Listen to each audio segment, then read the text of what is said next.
Good afternoon, and thank you all for standing by. I'd like to inform all participants that your lines are on a listen-only mode until the question and answer session of today's call. Today's call is also being recorded. If there are any objections, you may disconnect at this time. I will now turn the call over to Ms. Deborah Rivera. Ma'am, you may begin. Thank you so much, Christy. Good afternoon, everybody. Welcome to the SIPP webinar series, webinar number 4. As Christy stated, my name is Deborah Rivera. I am a training specialist for the Census Bureau. And today we have a webinar on assets, income, and poverty, where our speaker will be discussing the basics of the assets, income, and poverty content in waves 1 and 2 of the 2014 Survey of Income and Program Participation. The SIPP webinar series will continue throughout the month of June. The next webinar will take place this Thursday, June 20th at 2 p.m. Eastern Time, and it will be on programs, adult well-being, and food security. So a few housekeeping items before we get started. As always, we are recording this webinar, and along with the training materials associated with it, we will be posting it to our Census Academy site as a free learning resource. Previous sessions of the SIPP webinar series are already available, and those include all of the handouts, the exercises, and a few other items. So if you'd like to find those, we will be sharing a link with you on the screen, and we'll be sure to send it through the chat as well. So we will wait for questions to the end, or until the end of the presentation, but we also have the chat feature, as I mentioned.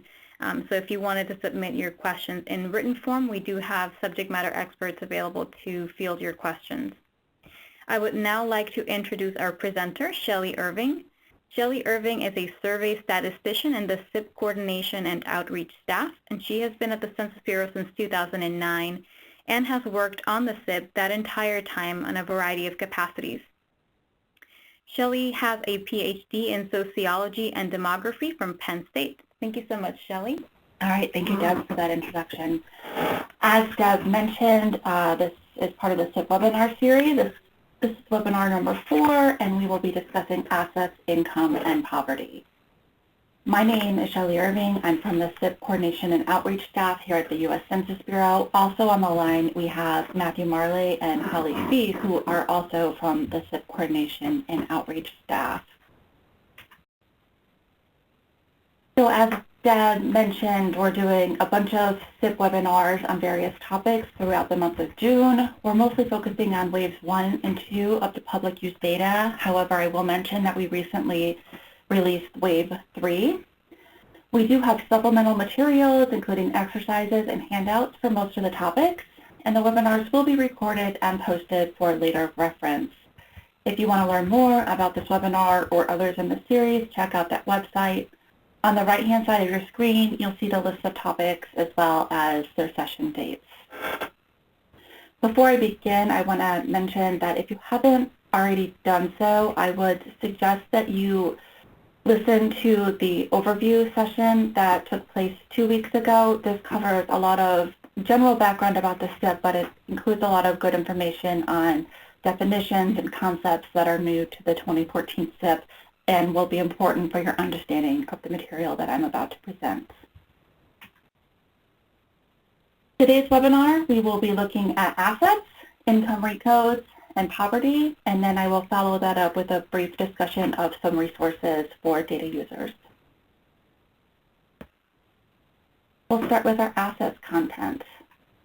So the 2014 SIPP provides data on assets, liabilities, and additional assets-related content. The assets content is divided into the categories of retirement accounts, interest-earning assets, other income-generating assets, and then other assets. Liabilities include those that are secured by assets and those that are not secured by assets. The additional topics include information on rent or mortgage payments and the payment of utilities. There are several items that are new to the 2014 SIPP panel. This includes annuities, trusts, educational savings accounts, such as 529s and Coverdell accounts, businesses owned by an investment only, and debt from student loans or educational related expenses. Some variables are person level, while others are household level. Regardless, there is no monthly variation in the assets data. So you'll remember that the SIPP, the 2014 SIPP panel, or data files come out as a person month file. So there are 12 monthly records per person.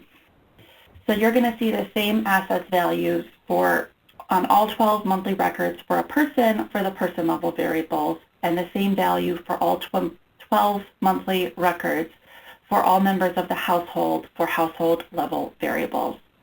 So when you're doing an analysis, it is important to know first if this is a person variable or a household level variable, but then also you want to just use one monthly value. We recommend using month code equals 12, which refers to December of the reference year.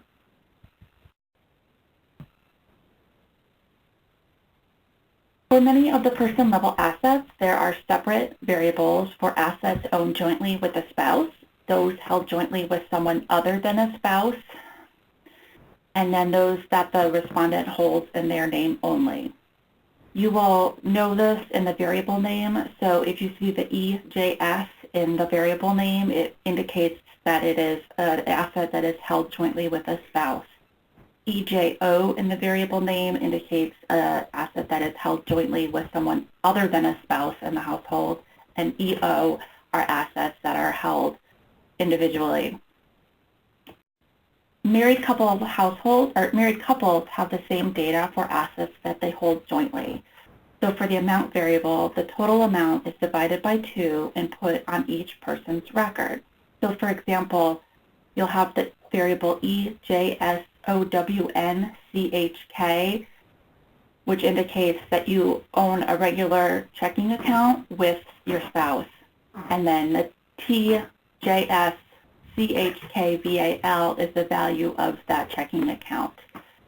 And I will show you an example of this in a little bit, but the reported value is divided by 2 and put on each spouse's record, so there is no double counting of assets when you sum across people in the household.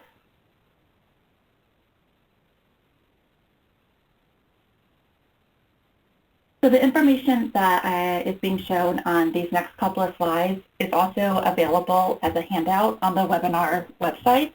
So if you're interested in knowing the different topics that we have in the assets content and some of the information about it, please do check out that handout. So the abbreviation column shows the letter sequence for each asset type that you will see in the variable name. And as I mentioned on the previous slide, some of the variables are available at the person level, while others are at the household level.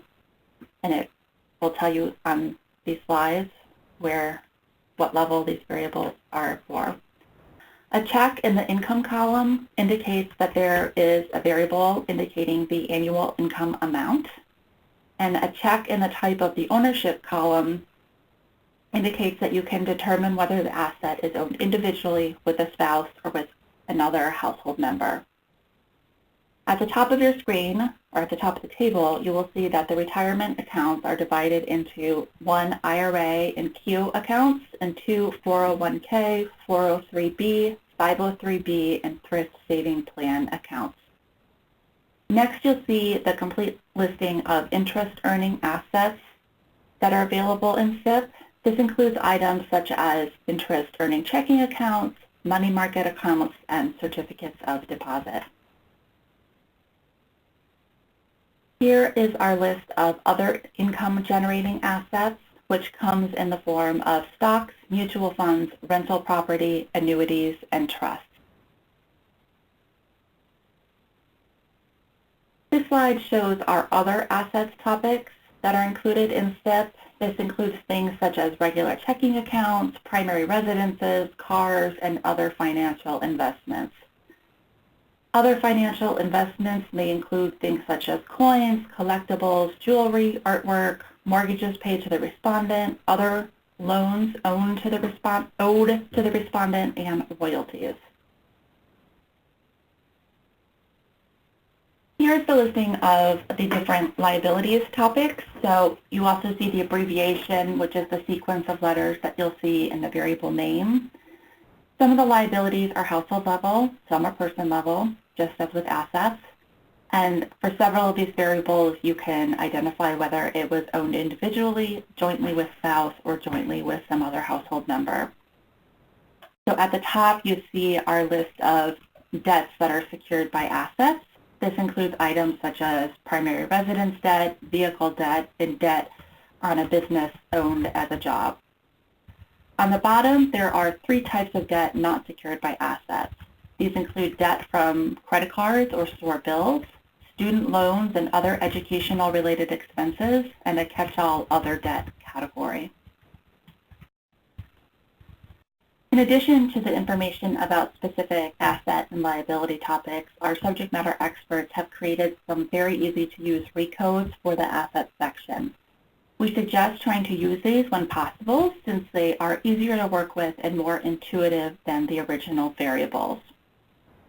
And these are all, the variables listed here are all household recodes that go on the record of every person in the household. You'll see that all of these variables start with a T. So these are recodes, but they have been top-coded, so they get that T prefix.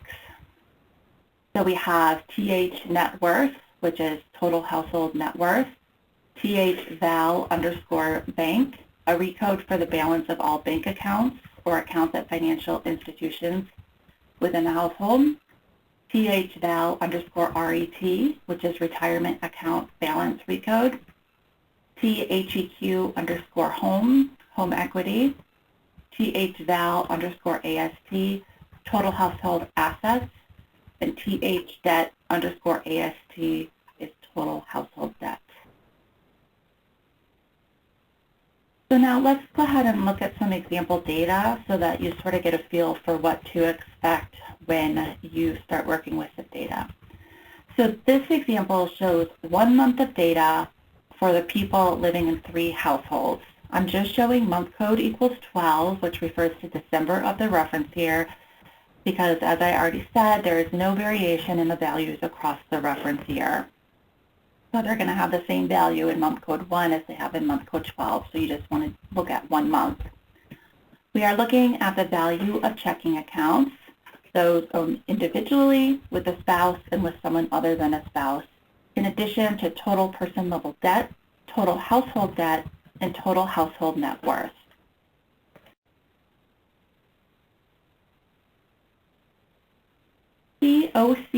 TOCHKVAL is the value of individually owned regular checking account. You'll see that the adults in the first household each have an individually owned checking account. So person 101 has his or her own checking account, and it is valued at $2,000. And then the person 102 in this household has his or her own checking account, and it is valued at $525. CJSCHKVAL is the value of a jointly owned with spouse regular checking account. You'll see that the couples in the second and third households have checking accounts owned jointly with their spouses. Remember that the total value is divided by 2 and put on each person's record.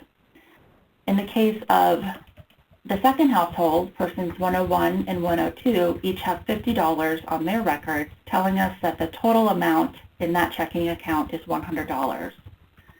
Looking at the third household, we see that persons 101 and 102 each have values of $575, which means that there is a total of $1,150 in this joint account. For that third household, do note that the amount is only on the records of the married couple, not on anybody else, including children in that household. CJOCHKVAL is the value of a jointly owned with someone other than the spouse regular checking account. Person 102 in that first household has a checking account that is jointly owned with someone other than a spouse.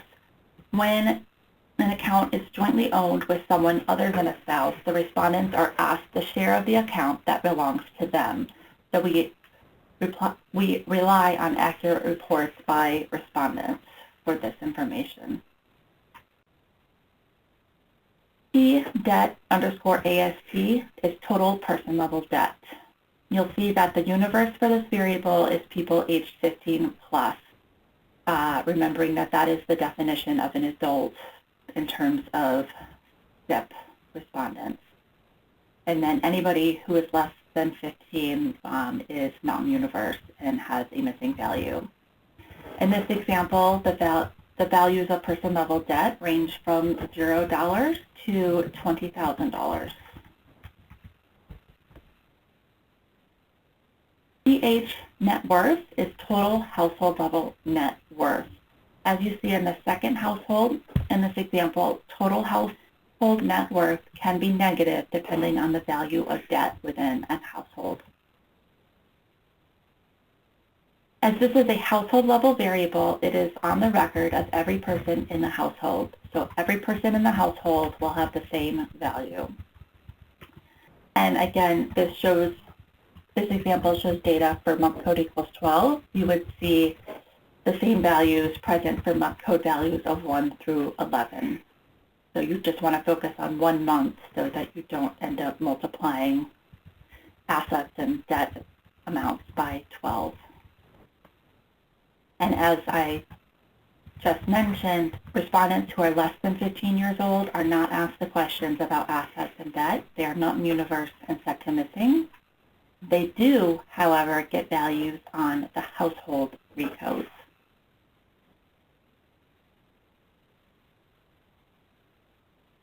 Here's another example. This is an example of vehicle ownership data, and it incorporates data from waves 1 and wave 2.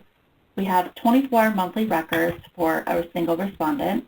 I'm not showing all of the months here because there simply is just not enough room on the screen.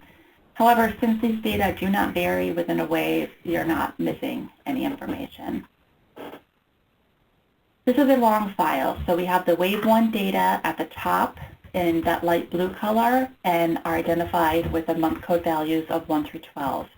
The wave 2 data are at the bottom in gray and have month code values of 13 through 24. Remember that each SIPP wave contains month code values of 1 through 12.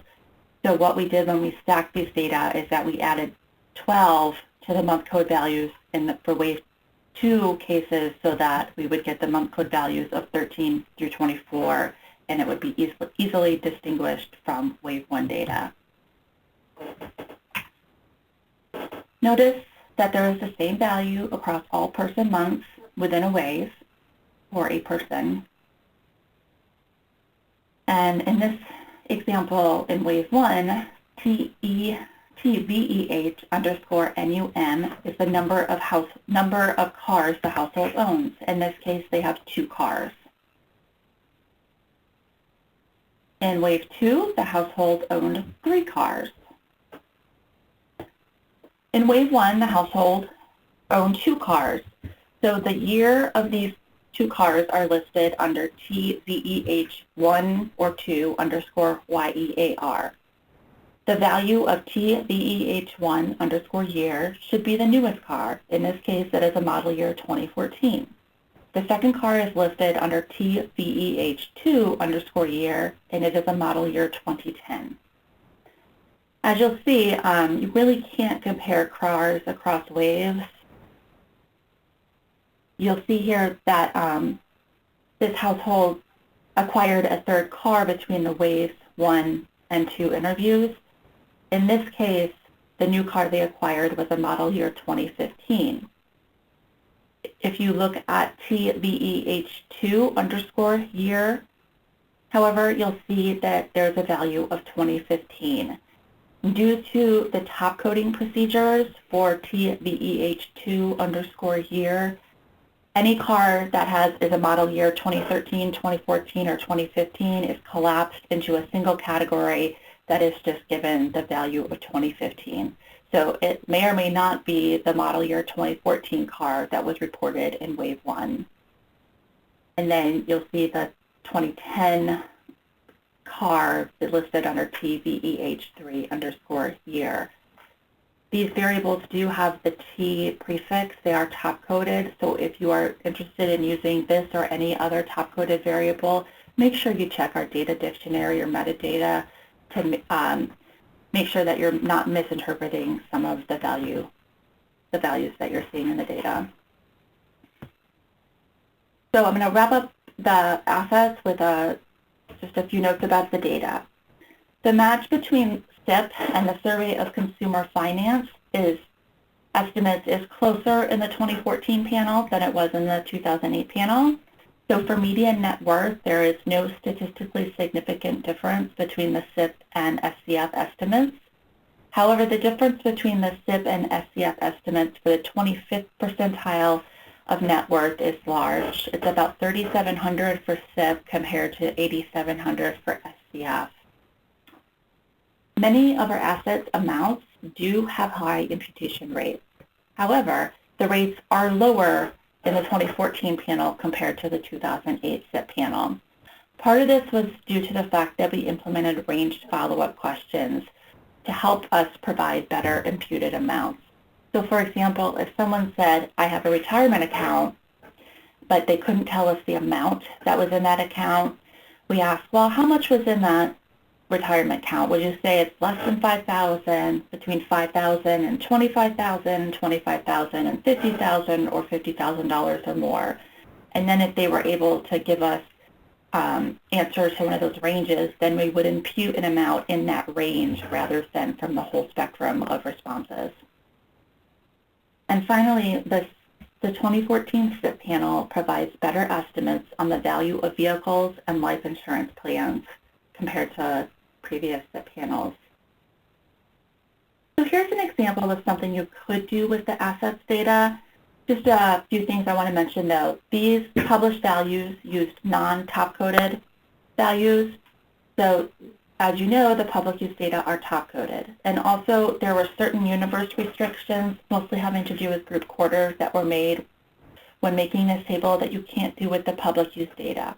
Nonetheless, you could certainly come up with something very similar if you were so inclined. So it shows the percentage of households that held an asset type and the median value. This next example is just an extension of that previous slide. So they added the Wave 2 data, and they also added unsecured liabilities. So you have the percent and the median value for 2013 and 2014. That wraps up our assets section. We'll move into income recodes now. Our income recodes content includes earnings, property income, means-tested transfer payments, income from social insurance programs, income from other sources, and total income. All of our income amounts are top-coded. This is done primarily for disclosure reasons. However, it does also handle concerns of outlying cases. So all of our separate individual income components are top-coded. For that, we identify the top 3% of cases. We find the mean of those cases, and then each of those cases is given that mean value. And then the individual income data are top-coded. Those top-coded values are used in creating our income recodes. Earnings, TP earn, is the sum of gross earnings, wages, and salary, and/or the amount of monthly income, positive or negative, from self-employment for each job and/or business. Property income, TPP-RP-INC, is a sum of dividend income, interest income, and property or rental income. Note that the property rental income is an annual amount. It is divided by 12 to get a monthly amount. Means-tested transfer payments, TPTRN-INC, is the sum of payments from Supplemental Security Income, or SSI, Temporary Assistance to Needy Families, or TANF, Pass-Through Child Support, and General Assistance, or GA. Income from Social Insurance Programs, TPSCININC, is a sum of income received from VA benefits, except for VA pensions, workers' compensation, unemployment compensation, and Social Security. And then we have income from other sources, TPOTH, INC. It is a sum of income received from other income sources, such as survivor benefits, retirement benefits, disability benefits, foster child care payments, child support payments, alimony payments, lump sum payments, deferred payments from a prior job, life insurance payments, and miscellaneous income sources. Several of those that I listed, again, are annual amounts. They're divided by 12 to get a monthly amount. And then where you see the numbers in parentheses, it just means the number of possible sources. So for disability benefits, there are 10 possible ways you can get disability. And that will be discussed in more detail on Thursday's webinar, I believe. And before I forget, I want to mention that the 2014 SIPP panel is the first to differentiate social insurance income from other income sources. And then we have total monthly income. It is the sum of earnings, property income, means-tested transfer payments, income from social insurance programs, and other income. I will show you an example of how this works momentarily.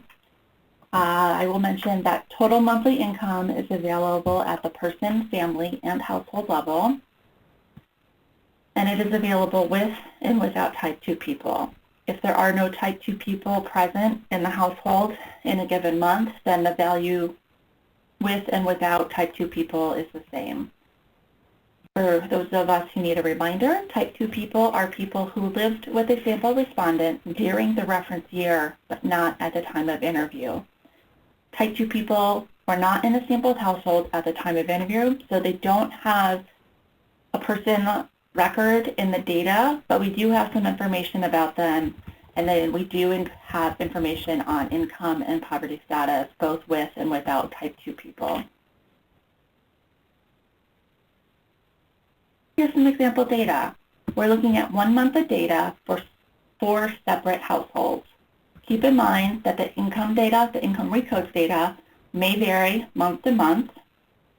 And what I'm showing you here are the person level income sources. So we have earnings income, property income, means tested transfer payments, other income sources, and income from social insurance programs. And then at the end, we have total person income. If you sum the 5 income sources, which are in yellow for this top respondent, you will get the total person level income in fuchsia for a given month.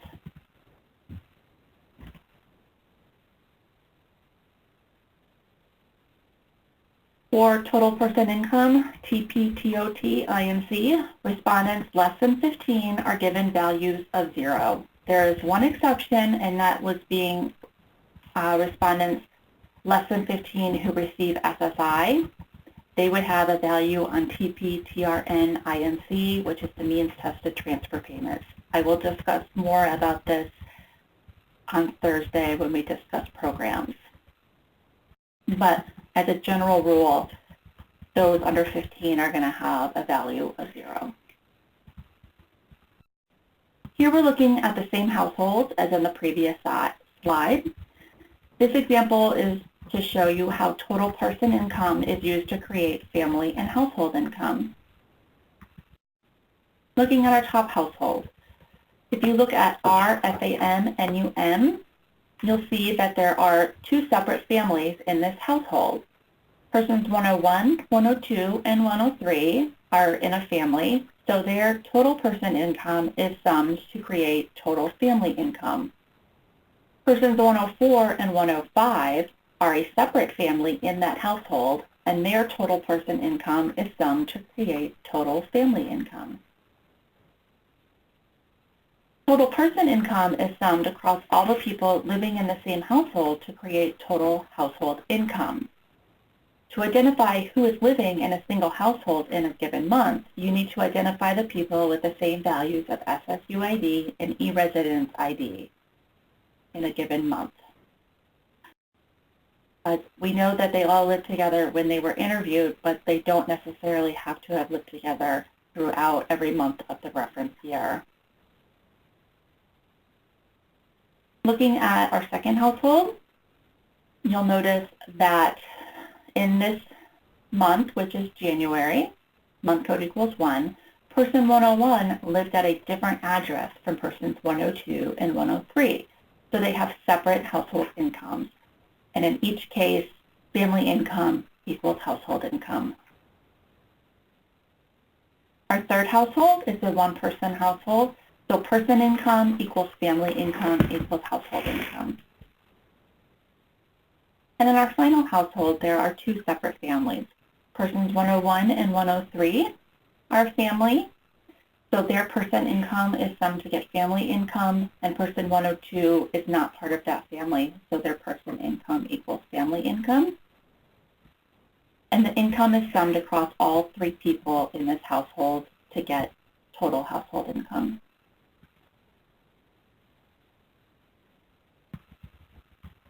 What you're looking at here is an example for one respondent combining waves 1 and wave 2. This is a wide file. I have the wave 1 variables on the left. They have the underscore W1 suffix. And the wave 2 variables are on the right with the underscore W2 suffix. Here we're just looking at total person level income, TP, TOT, INC, earned income, TP earned, and income from social insurance programs, TP, SC, IN, INC. These respondents all had $0 in reported income from the other income sources, property means tested, and income from other sources, so they're just not shown here. On your left, as I said, you have the wave 1 data. On your right, you have the wave 2 data.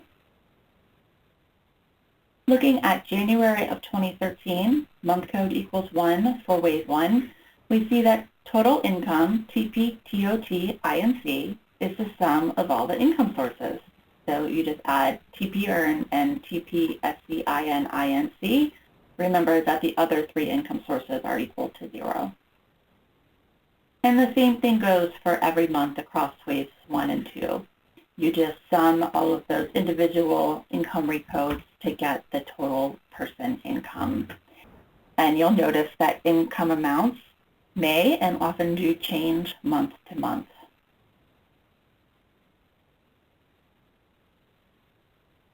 That wraps up our overview of the income recodes data, and now we will turn our attention to poverty data. SIPP poverty data includes monthly poverty thresholds, monthly income to poverty ratios, and annual income to poverty ratios. SIPP data allow data users to track individuals' poverty status from month to month. With these data, you can create monthly poverty statistics, do cell-based poverty analysis, and examine poverty transitions such as identifying trigger events, events that trigger changes in poverty status. As you may be aware already, poverty status is a function of family size, the number of children in the household or family, and age. Here is our poverty threshold table for 2014, and these are the thresholds that are used for the official poverty measurement. So if total income is below the threshold, you are considered in poverty. If you are at or above the threshold, you are considered not poor. These are annual measures, so to create the monthly measures that you'll see in the data, we divided the annual thresholds by 12, and I will mention that the thresholds are adjusted for the Consumer Price Index monthly. In SIPP, family and household composition are dynamic. That means it can change month to month. So if there is a change in the family or household composition across months, you will see a corresponding change to the poverty threshold.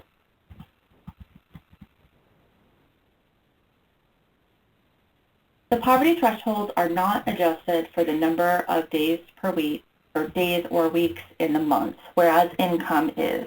So this causes income in short months, such as February, to be lower relative to the poverty threshold, thus increasing the likelihood of falling into poverty in that month. We do have plans to correct this for the 2018 SIPP panel, but just do know if you're working with the 2014 SIPP panel that you do see this little bump in poverty in February. Finally, unlike the ACS and SIPP, the ACS and CPS, with SIPP, we observe monthly changes in family dynamics and corresponding changes in income and poverty status. And the poverty measures in SIPP are available with and without type 2 people, and the presence of type 2 people generally increases household income and results in lower poverty estimates. Here we have the poverty variables that are available in the 2014 SIPP. So as we mentioned in the income recode section, we have total monthly income. Additionally, we have the poverty threshold value, and then the monthly income to poverty ratio and an annual income to poverty ratio. All of these measures are available at the household level and the family level, both with and without type 2 people. And so you'll see the variable names listed there depending on which type you are interested in looking at.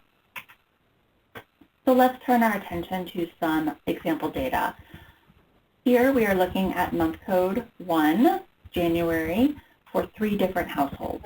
What you see here is total family income, the poverty threshold, and the monthly ratio, both with and without type 2 people. So within a month, you have TFT, OT, INC, total family income in orange. You divide that by RF-POV, which is the poverty threshold, and you get TF-INC POV, which is the monthly income to poverty ratio. And then you do the same thing with the variables that include the type 2 people. You take the income variable with type 2 people divided by the threshold, including type 2 people, and then you get the monthly income to poverty ratio, including type 2 people. In the first and third households, you will notice the presence of type 2 people as indicated by the different values on income, the threshold, and the ratio with versus without type 2 people. So even without having to look at the type 2 data, we know that there are type 2 people present in these 2 households for the month of January. In the second household, we see different family units. So each family has their own total family income, poverty threshold, and ratio. Comparing wave 1 or without type 2 people to with type 2 people, we see that they're the same values, so there are no type 2 people in this household in this month. So now let's combine data from waves 1 and 2 for a single respondent. This is a wide file. We have total household income, monthly household threshold values, the monthly income to poverty ratio, and the annual income to poverty ratio. On the left in blue is data from wave 1. It has the underscore wave W1 suffix. On the right in orange is data from wave 2. It has the underscore W2 suffix. So within a given month, if you were to divide TH-TOT-INC divided by RH-POV, you get TH-INC POV, which is the monthly income to poverty ratio.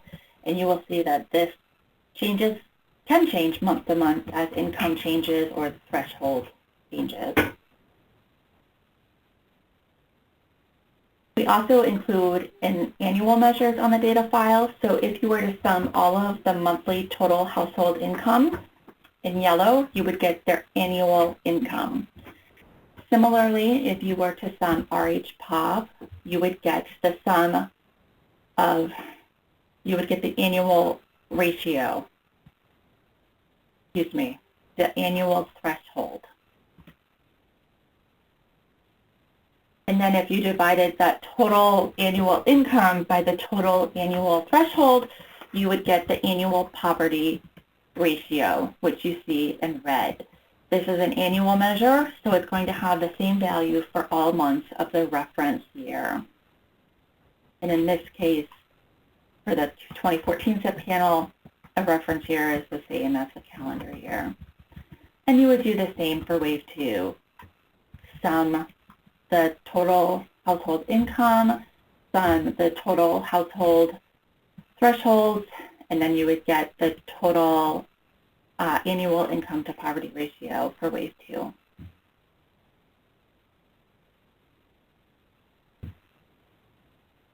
I will briefly discuss our supplemental poverty measure. So since the creation of the official poverty measure in 1964, several changes to the social safety net and taxes have occurred.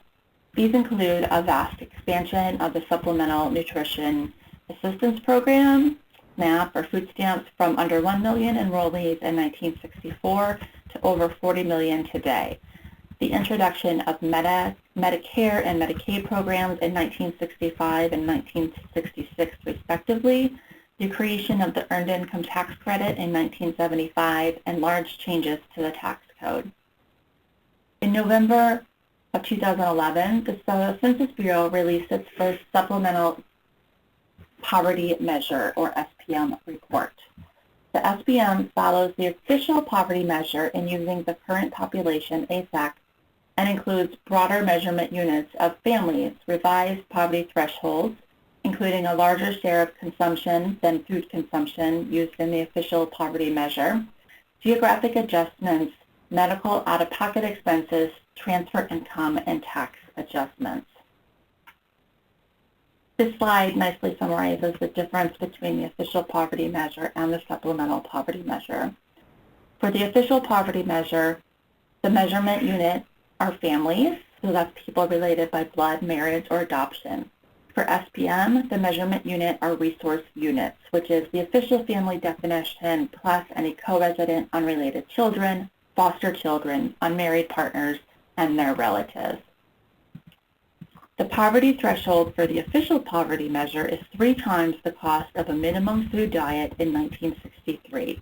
This threshold varies by family size, composition, and age of householder, and it has been updated annually based on the Consumer Price Index.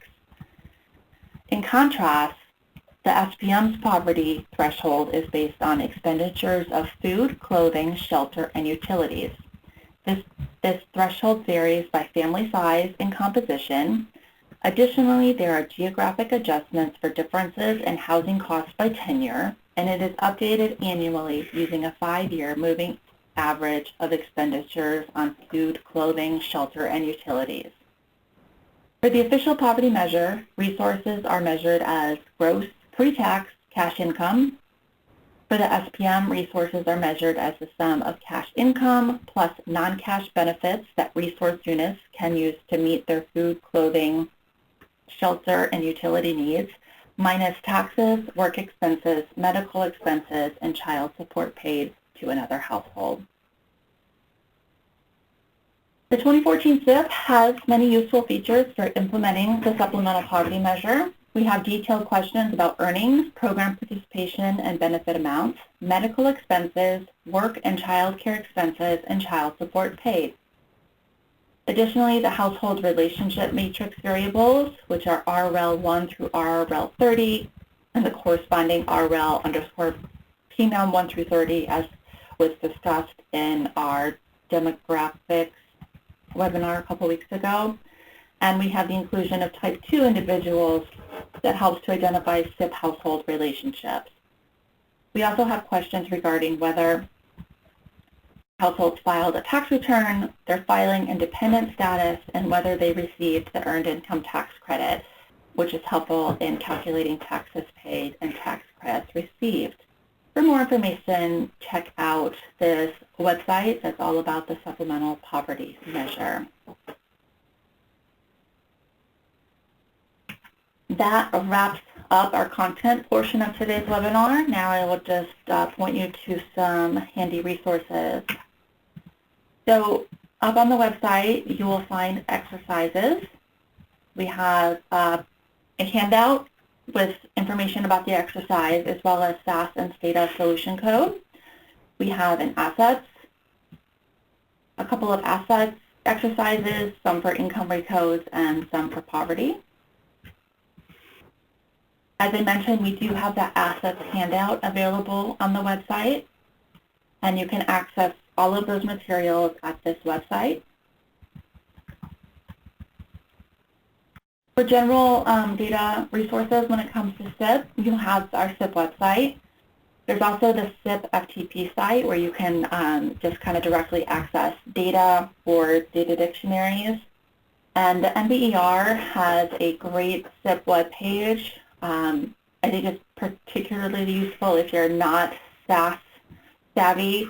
They also have the data available in STATA and SPSS. Although for the 2014 SIPP panel, we did release the data in SAS and STATA for the first time. The SIPP website is probably your best overall resource. There we have our user's guide, our metadata, our release notes, user notes, code books, and a crosswalk. So 2008 to 2014 and 2014 to 2008.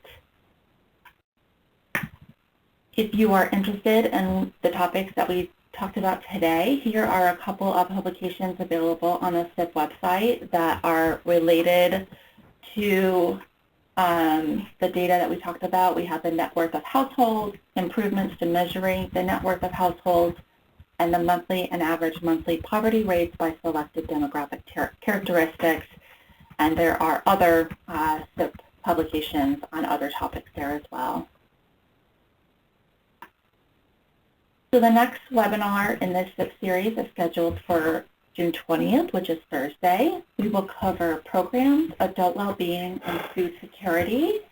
If you're interested in the Census webinars, there's the website again, and then again on the right is the topics and their dates. Those that we already have done are or will be available on the website if you missed them and want to catch up. So with that, I want to thank you all for joining us today. Here is the SIPP email address and our phone number. Please feel free to give us a call or send us an email if you have any questions as you work on SIPP data. And I think at this point, we will open up the line for questions. Thank you. To ask a question, please press star followed by 1. Record your name clearly when prompted. To withdraw your question, please press star 2. Again, if you would like to ask a question, please press star 1. One moment, please. Our first question comes from Jonah. Your line is open. Hi there, thank you. It's pretty clear that this particular data set release is geared towards, super researchers that are really going to crunch numbers. I'm just wondering, for those of us that don't want to dig that deep, do you publish summary tables by topic and geography like the ACS would do, or does?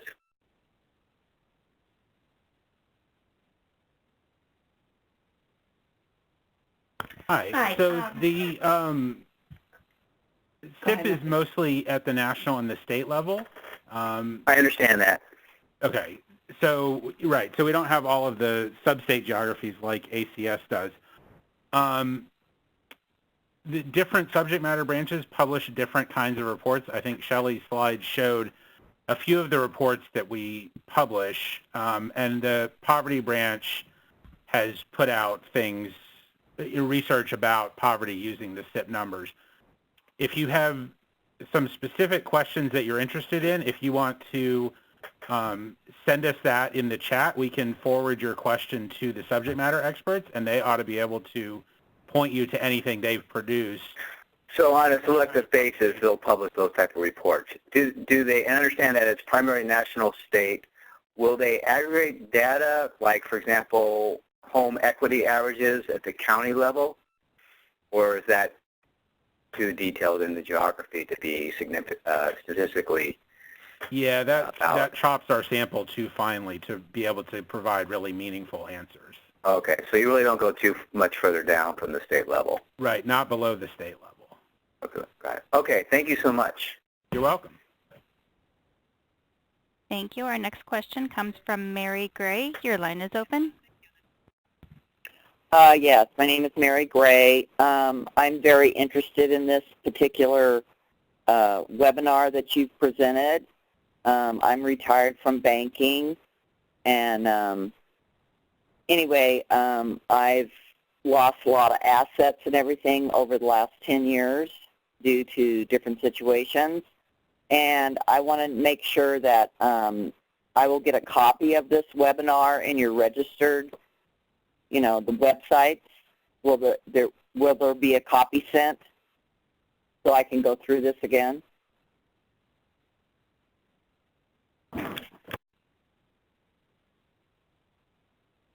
The slides should be available on the website now if you wanted to download them. Okay. The recorded portion of it will be added in a couple of days, as well as the transcript if you needed that information as well. Let her know I'm sending them to the chat. Yeah, I would like to have that information because I live in an area where poverty it becomes extremely relevant to this. And so I would like to get... I'm sending the link to that information right now. Okay. Thank you so much. I appreciate it. Thank you for joining us. Uh-huh. Thank you. Our next question comes from Jonah again. Your line is open. Sorry, I'm good. Thank you. Thank you. Again, if you would like to ask a question, please press star followed by 1. One moment.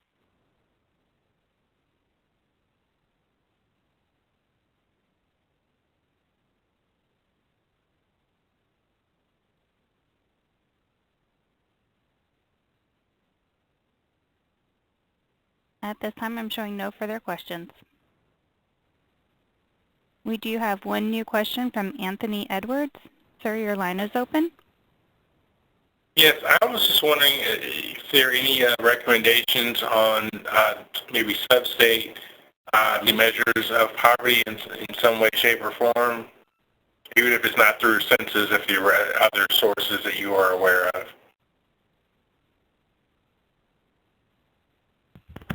Yeah, you're not going to be able to get them from SIPP.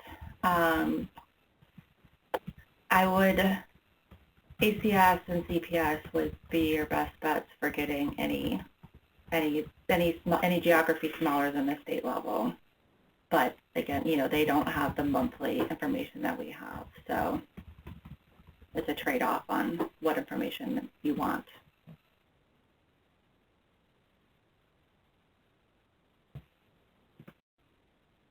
Did that address your question? Yes, ma'am. Thank you. Right. Certainly, if you're looking for very fine geographical measurements, the American Community Survey has a very, they're very geographically specific, so that ought to give you what you're looking for. Is there anything on a quarterly basis?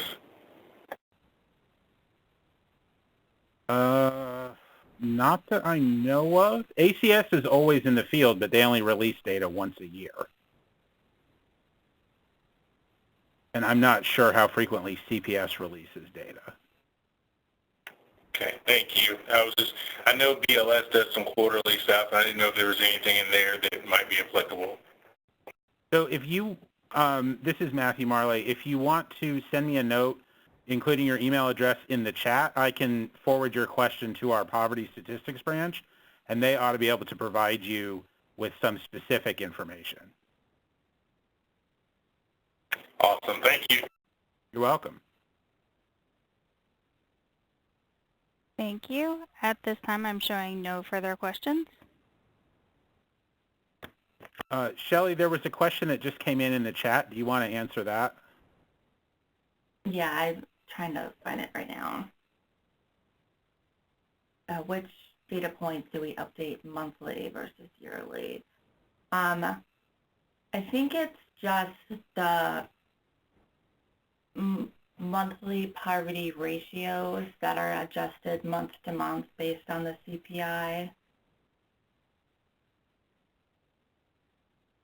otherwise, I think the income measures are all just divided by 12, and it's just that threshold, the monthly threshold that's adjusted month to month.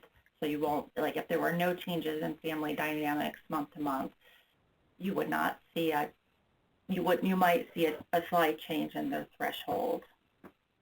And that's just based on the adjustment based from the CPI. If that does not address your question, feel free to send us an email. We do have a question from Tina Phillips. Ma'am, your line is open. Hi, good afternoon. Thank you. I have a quick question in regards to SIPP. Is it SIPP? Yes. Okay, yeah, thank you. I was not able to see the webinar and the slide, but does the data collected include the education of the members in the household? Yes. And the educational, does it include the educational facilities that they're participating in?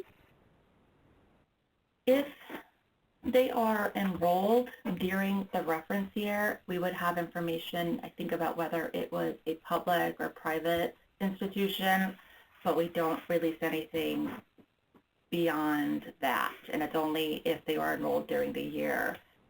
For just educational attainment, we don't have any additional information. That's fine. And you also give information about if a family member is of the school age or postgraduate, higher education status, but they're not participating. Do you give that information as well? So are you just saying, are you asking about educational attainment? We have, for everybody in the household, we have what is their highest educational attainment. Wonderful. Okay, thank you so much. Mm-hmm.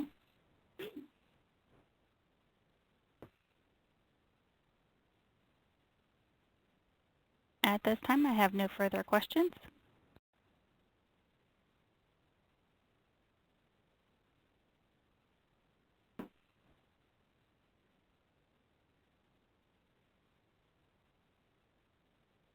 Okay, thank you, Christy. This is Deborah Rivera again. Once again, we'd like to thank everybody for joining us and taking time out of their day to listen in on the webinar for income poverty assets. Oh, and assets, that's what I was missing. Thank you, Shelley. So we're just going to hang around a few more minutes before we conclude today's session in case we do have some last-minute questions coming in.